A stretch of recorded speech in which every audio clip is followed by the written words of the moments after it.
you hate the thought of working past 55 or 60? Do you hate not being able to live the life you deserve today? Do you hate not knowing what your financial future looks like? It's time to stop doing what you hate. Here's your host, Mr. Harold Green. All right, everybody. Aloha. Welcome to the show. This is Harold Green of Bright Tree Financial Group, and it is time to stop doing what you hate. I hope you are having a fantastic week. I know I'm having a good week, and I'm really excited to be bringing today's show to you. And I do have a special guest in the studio today. Please welcome Mr. Curtis Noborikawa Jr. Welcome, Curtis. Thank you for being here. And but before Curtis and I get started, I just want to share a little bit about what's going on this week. It's been a very interesting week, and in today's show, we're going to be talking about the ideal retirement. But right now in the world, there's a lot of stuff going on, a lot of turmoil going on, and it just makes people queasy somewhat. But I got to encourage you and say, stay patient, stay diligent, because this is going to work itself out. So I'm super excited, super duper excited. And so why don't we get into the show, The Ideal Retirement with Mr. Curtis Noborikawa Jr. Are you ready? 1, 2, 3, let's get it. All right, Curtis, welcome. How you doing today? Hi, Harold. Thanks for having me. I'm doing great. Good. So I'm super excited. And so we're going to be talking about the ideal retirement, but I got to tell you guys how this thing actually came about. We were having a client event. I think it was in 2019. We were having a client event, and I can't remember. It was at, where was it? Roy's? Roy's, right. We were at Roy's in Kapolei. And, I was going around to the tables and saying hi to all the clients. And, one table was just being like all raucous and loud. And I'm just like, they're having such a good time over there without me. Let me go over there and check it out. So, when I got over there, one of the first things somebody said to me was, Harold, we want the, what's it called? The Vegas plan? Vegas plan, We want the Vegas plan. I'm like, the Vegas plan? And I'm like, okay, they must have been talking about Curtis. And so we're going to talk about the ideal retirement, and then we're going to talk about what the Vegas plan actually is.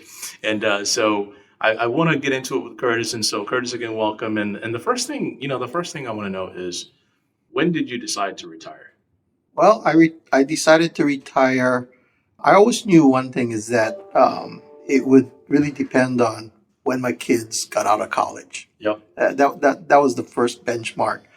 So when my youngest son decided to go to UH, I knew that 4.5 years later, I'm going to retire.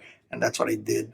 Yeah. Stayed a few months after he graduated, but that's when I decided to retire. So I knew about 4 to 5 years before. Right. So you had made up your mind, this is it. Kid is done with school. I'm done. Yeah.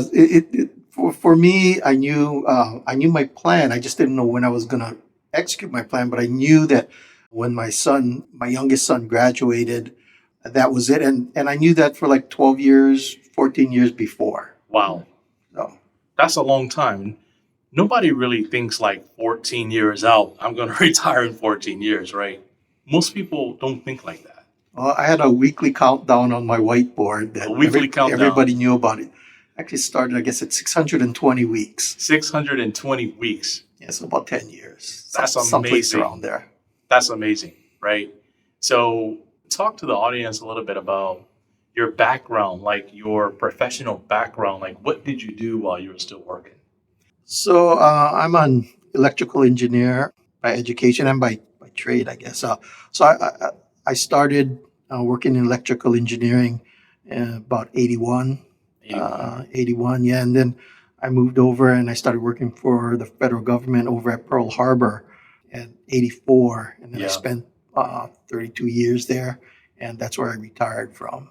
Wow. So as an engineer, there's a lot that goes into the calculating and processing and things like that, right?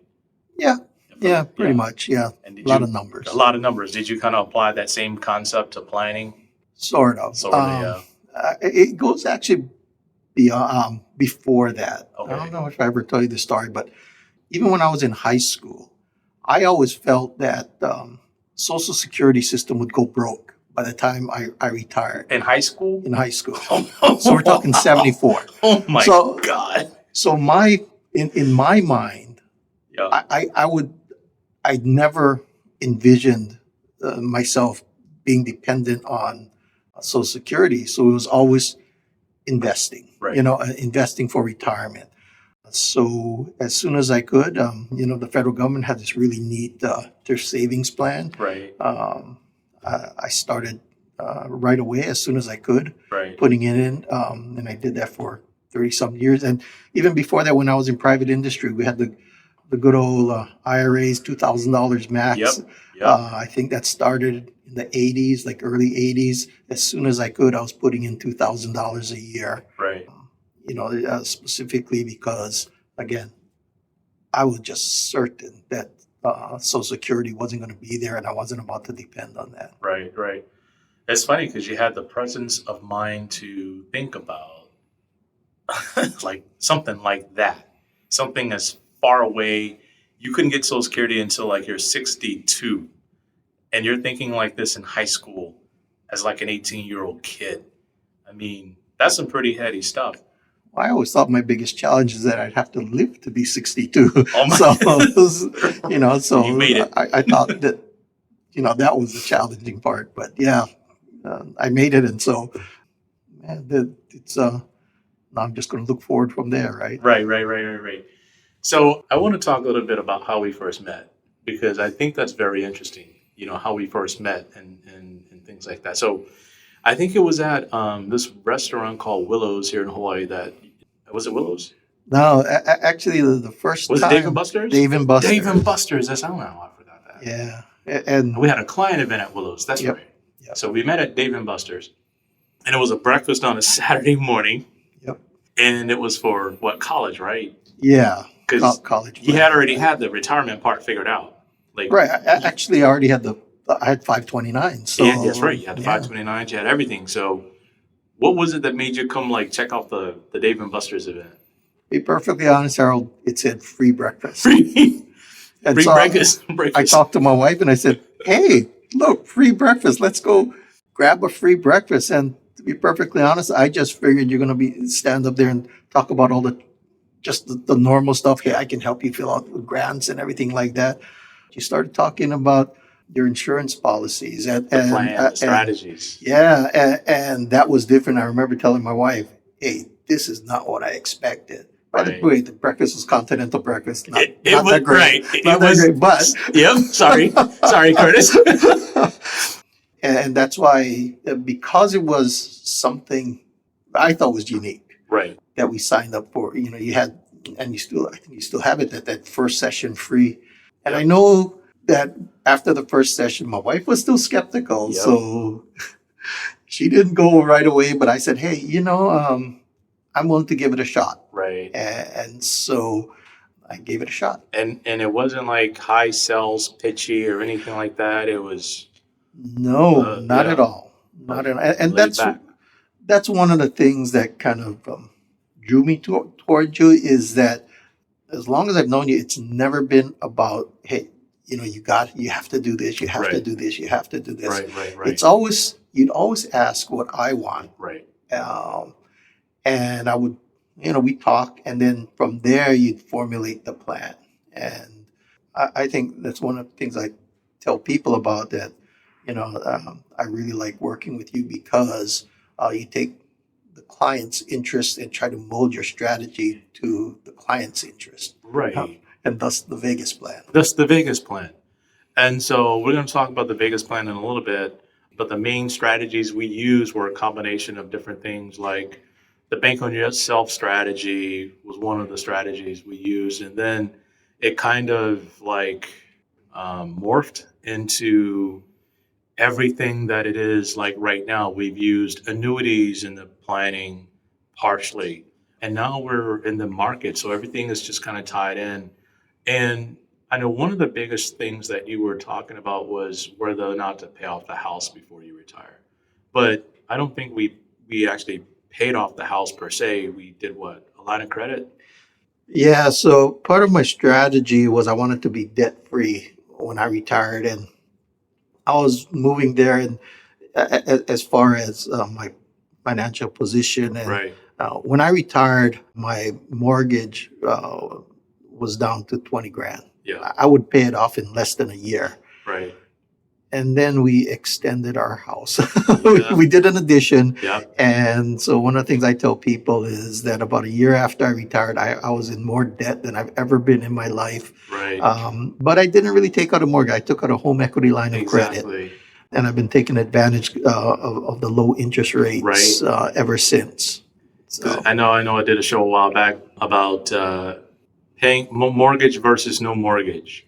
And when does it make sense to pay off a house versus keeping a mortgage? And a lot of times people get into this mindset that they do want to hurry and pay off the house before they retire because then they would have extra money to spend, or they don't have to worry about it, right? But in this day and age, it's very, very different. And so I want to ask another question, like, what impact did paying for college have on your retirement plan? When you had to send the boys through school, did you actually feel it or not really? I actually didn't feel it. Didn't feel It was right. really interesting. And I think one of the things I have to mention is that my oldest boy, I only have two sons. My oldest boy, he got accepted to Michigan. Yep, I remember that. And with no scholarship, Yep. which really made me happy. But anyway, and I mentioned the 529s earlier, and Harold says I'm a planner. What I did was as soon as my sons were born, I started saving for college. Yep. Almost like $600 a month for both of them, so $300 each. Yep. And when they were first born, didn't have 529s. Right. And then as soon as the 529s came in, I basically cashed out and put it in 529s. And one of the stories I tell is for 18 years, I saved for my oldest son and would only cover 3 semesters at Michigan. So I took out I already had a home equity line of credit. Yep.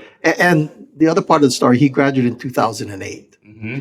And the market just crashed That's in right. 2008. The financial crisis. I lost about 33% of the 529 value in like about a month and a half or two, something like that. And I told myself, you can't touch it.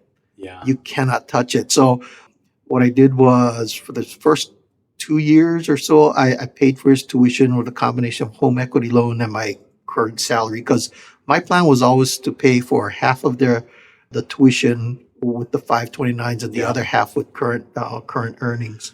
And lo and behold, 2.5 years later, my 529 had bounced back to what it was in 2008. Called up my financial advisor and I said, take all the risk out of it. Yeah. I'm gonna use it, put it in bonds and things like that's that. before we started working together on that Yes, stuff. yes, and so we did that. He ended up going to grad school too, so it's another joy of my life. But anyway, essentially we drained his account, 529 account, which was always the plan. But because with the home equity and the combination of that, the 529s, and I think one of the important things, and Harold and I talk about it, I didn't panic when the market went down. Right. I felt I just needed time for it to Right. recover. Right. And that's why I did the strategy of using my home equity Right. while I was hoping. Letting your stuff recover. Right. That is a phenomenal strategy, and I'm going to talk about that in a little bit. But I'll let you, I'll defer this one to Curtis because this is a very phenomenal strategy. I really want to talk about that real quick. But yeah, Curtis, thanks for sharing that. So, you have any more on that? Not really. And so that's how the difficult part was with my oldest son, because he went to went to Michigan, great school by the Yep. way. Although growing up I was an Ohio State fan, but that's a different story. Right. And I said before, as soon as my youngest son said that he was going to go to University of Hawaii, I knew already. I 529's a cover. I was done. Right. I could see. And by the way, I loved my job, loved the people I was working with. But I wasn't. The reason why I was working was to provide for my family, and that phase of my life I felt was over. Right. The name of the show is called Stop Doing What You Hate. And the interesting thing, Curtis loved exactly what it was that he was doing, but I'm sure there's some things that he didn't like along the way. And so now he, that part of the job, he really doesn't have to deal with it. But so speaking of work, are you working part-time right now? Yeah, I did. I was asked if I would be interested to come back to work on this project that I mentioned before I retired. That's Uh-huh. one of the few reasons why I would ever come back to work. So, yeah, moral of that story is watch out what you say before you retire because people might remember it. Exactly. But anyway, I got asked, and COVID was just they had shut down Vegas. Actually, that's one of the keys. So I wasn't doing anything. I was Right. sitting around not doing anything, and Right. I said, well, why not? Right. So I went back, and that was in August of 2020, and I'm I love working on the project and the people I'm working with, and so I'll probably continue for another probably 6 months or so, and then really call it a We'll career. really call it a Yeah. career, right? Done, like done is done, which is cool. And when you talk about the planning that we do together now and the work that we do together now with other people, Hawaii is real big on family and friends and ohana and things like that. And when you share with your friends and family what you're doing with me, like what is their initial reaction to what you're saying? Well, a lot of time it's they just want to hear strategy, what just general strategy and learn. And some of it just very basic stuff. Right, Just how does Social Security work? The 62 versus the full retirement age and all this kind of other good stuff. right. But what I share with them most of all is the exit strategy for traditional IRAs and the Yes. tax consequences. Which Harold, I'll give you all the credit in the world that early on, like a year or two before I retired, we started talking about what you called an exit strategy. And I always say that, and I preach that to everyone. Basically, if you got a traditional, Yep. the exit strategy on traditional. The IRA off ramp. And yeah, and to be perfectly honest, yeah, when my parents passed away and I started to receive inheritance from them, there's other nuances of inheriting IRAs from Yep. from your parents that I would never have known. And so because I experienced some of that, and it's basically all tax based, Yep. I'm going to work with Harold as to kind of positioning myself to pass on wealth to my sons so that they won't have, or they'll have a minimized tax burden. Right. So between the life insurance policies and the trust and the Roth IRAs and all of these different things, the goal is to leave behind a super efficient estate, which is very, very important. And so let's talk a little bit about the Vegas plan in wrapping up. What the hell is the Vegas plan, Curtis? But one of the things that my one of my passions in life is going to Vegas. I always say I don't have a gambling problem. I have a Vegas problem. Right. I like to go to Vegas and just take advantage of all the comps, the promos, and things like that, as well as trying to maintain platinum status in Hawaiian Air. So Right. in order to maintain platinum status in Hawaiian Air, I got to take 7 trips to Vegas, which I did in 2019, and I was on my way in 2020 before COVID hit. And I mentioned that to Harold is that that's one of the things I want to do, have enough money to go to Vegas 7 times a year, but also that I wanted to take one special trip Right. for about $10,000 with my wife because she doesn't come with me to Vegas every year. And so he actually set me up to do that. And so as far as the Vegas plan is that I'd have enough money to be able to go to Vegas 7 times a year and for the rest of my life. And to be perfectly honest, not only that, I also had a bunch of cash just lying around, my gambling money. So I said, here, Harold, it's sitting around not doing anything. It's earning zero interest in envelopes at my house. And I think that was just before the pandemic hit in Right. 2020.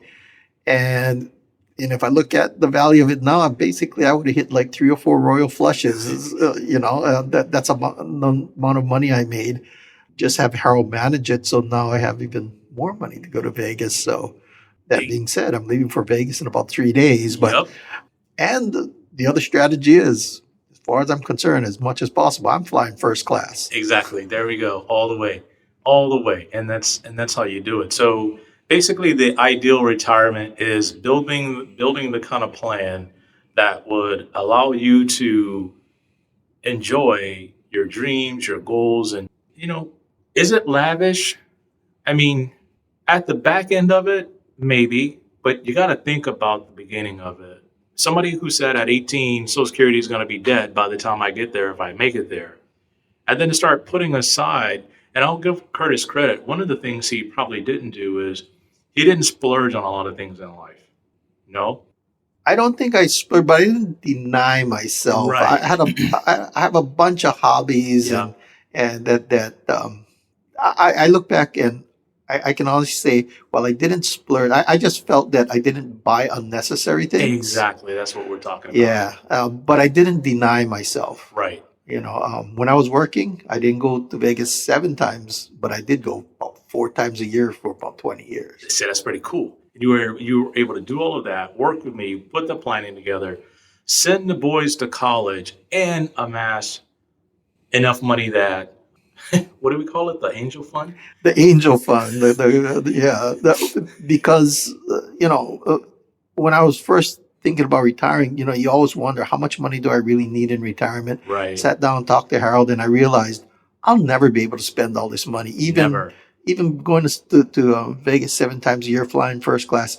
So we created this term, Angel Curtis, where Angel Curtis. I'm actually going to be putting money aside or investing money or a plan that's going to go to my sons, even as I am going to Vegas 7 times a year, Right. flying first class. And my Right. wife and I, we're going to Japan this year too, Yep. flying first class. And so Yeah. we're not denying ourselves anything. And yet I'm going to be putting things away for my sons in the future. That's amazing. So that when you pass on, they can remember you. And we talked about like making the money do the work versus you doing all the heavy lifting. And one of the things I was alluding to earlier is leveraging the market when it's time to do so. I get all investments carry risk of loss. Before you invest, go do your own due diligence, because past performance is no indicator of future results. However, right now, we're in a time where stocks have been beaten down for a lot of different reasons. And so we're kind of back to where we were at the beginning of the pandemic, where stocks got beat up 10, 15, 20%. That's when I leveraged for a lot of my clients through things like margin loans, using rental property, equity, just a lot of different things, leveraging life insurance, whatever. It's kind of like we found money to throw at these things, and then some of the accounts were up 50, 60, 70%. And we're kind of back there like right now with the Russian thing causing downward pressure on the prices. And so today what we're doing is we're buying back into certain holdings, and we're leveraging these opportunities. And so one of the things about the Vegas plan, it's you have to make bold and aggressive moves when it's time to make bold and aggressive moves. There's a time to be cautious, but then there's a time to be bold and aggressive. And so when everybody else is running for the fences and crying and just selling everything they have, that's when you look at the opportunities and say, boom, this is when I'm going to strike. Go ahead, Curtis. Yeah, Harold, one of the things that I know I did was when the pandemic hit and the market just tanked. Yep. I remember calling you up and says, Harold, this is an opportunity. Yep. And I gave him more money. I More gave money. him more cash. More cash. And I said, Harold, I'm money, doubling down on more money. basically it's Vegas cash, by the way. Yep. And so that I looked at it as, hey, it's a gamble. And so I just Right. gave him more money. And double down. I'm better for it right We're better now. for it. And So the key is, don't look at it as don't panic. Just look at it as almost like as an opportunity. it is. Yep. And we're using money that you don't need tomorrow. So don't call me with money that you're going to need in 30 days, because we're not playing that game. If you got extra money, it's money that you're not going to need for at least a year to 2 years, possibly 3 or 4. Then we can make something happen with that. And also, if you haven't set up a time with me yet, go click on my show notes, get on my calendar, and then let's sit down and figure out your wildest plan ever and see if we can make that happen. But thank you, Curtis, so much for coming on the show. Curtis introduced his sister to me. You introduced other people to me too. And can't remember who all Curtis introduced to me. But I'm so thankful for the opportunity to serve and humbled by the opportunity to serve. And then we just moved part of Lori's account over from her retirement when she just retired. Right. And I'm so thankful for that because it took a while, yeah. Yeah, like I said, in the beginning, she was a little skeptical, but we even looked him up on Better Business Bureau. Oh yeah, and things like that. I mean,